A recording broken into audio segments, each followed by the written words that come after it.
ચાવડા સાહેબને કહો આ કથા કરવાની બંધ કરે.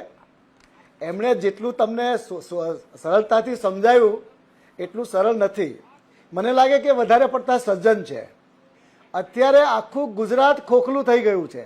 ભ્રષ્ટાચાર ક્યાં નથી?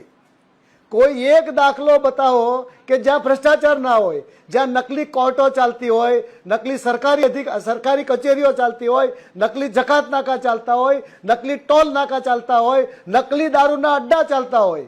તો ગુજરાતમાં હવે અસલી રહ્યું ક્યું? હવે ગુજરાતમાં અસલી તો તમે કઈ બતાવો. જીએસટી પકડાય, આઈટી વાળો પકડાય, અને આ જે ગિરીશ પરમારની જે વાત છે એ તો બહુ મોટો ખેલાડી માણસ છે. ખુદ આરોગ્ય મંત્રાલયને પણ એ મિસગાઈડ કરી શકે છે. એટલે ગુજરાતમાં જે એક્સટેન્શનની પ્રથા છે એ હળાહળ જુઠ્ઠાણું છે અને ભ્રષ્ટાચારનો પર્યાય છે. ભ્રષ્ટાચાર કરવા માટેની આખી ચેનલ છે. તો કોન્ટ્રાક્ટથી શું કામ માણસો લેવામાં આવે છે?